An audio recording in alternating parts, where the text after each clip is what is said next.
problème Sénégal la tey jii boo xoolee ñi nga xam ne ñoo war a décider affaire bi mais ñun amuñu mosuñu am problème ak Chine. Chine bi ñuy def FOCAC fii lañu ko def le forum Chine Afrique. bi ñuy def le sommet Afrique États-Unis mais Macky Sall moo jiite woon délégation. chance su Macky yi laa la doon laaj mais daf mel ni ci nga nekk. mais ci laa nekk nii bi ñuy def le forum Afrique États-Unis mais Macky Sall moo jiite délégation bi. crise bi amoon Russie bi mu njëkkee am yaa ngi fàttaliku Poutine bu daan recevoir chef d'État il faisait une table de 28 de 20 mètres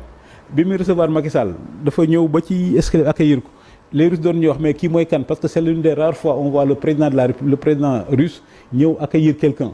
léegi kan moo des France moo des ak Angleterre te dans le cadre de l'Union européenne bu France jàppalee Macky Sall Angleterre topp kii ko donc ça c'est pourquoi ñu yaakaar rek il faut pas que ñu xool li anglais di wax right or wrong my country moo loolu mooy patriotisme c'est-à-dire ñu xool intérêt Sénégal lii am fii am na ba pare que c'est pas un débat de clivage partisan. Alors audition bi ñu annoncé le 22 naka lay demee. Non, il va présenter son projet ce qu'il compte faire bu falo le multilatéralisme ak yu demee noonu ensuite il va y avoir un débat amaan na aussi beneen audition loolu li fa am solo mooy les 5 grands là nga veiller à ce que kenn ba la censurer et puis lu tax man la Macky Sall am na ay chance boo xoolee la chilienne là qui était déclarée favorite. Bon, les Américains disent carrément que duñ ko voter parce que la dame est pro-LGBT. Elle est pro-LGBT, donc elle réduit ses chances. Boo xoolee Grossi aussi il n'a pas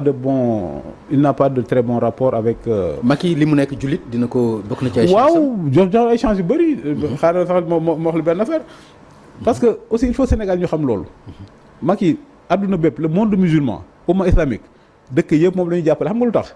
parce que dëkk yu mel ni Arabie Saoudite ñoom nga xam ne ñoom ñoo nekk derrière l'OCI dañuy wax que l'ONU a été créée en 1945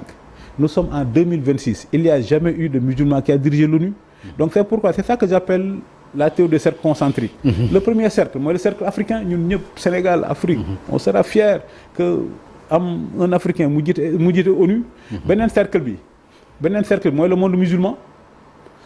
musulman les 55 pays de OCI là ils seront contents am un d'entre eux mu jiite OCI beneen bi mooy li ñuy wax le sud global mooy le tiers monde ils seront contents d'avoir quelqu'un donc quand tu vois ces cercles là mais le cercle le plus important et c'est là où le travail extraordinaire a été fait le cercle le plus important mooy le cercle du Conseil de sécurité les 5 grands là c'est eux qui vont nommer quelqu'un li may wax rek boo xoolee fi Macky toll ak gars yi li ñu wax yëpp ça veut dire que donc li ñu koy waxal yëpp ça veut dire que l'opinion internationale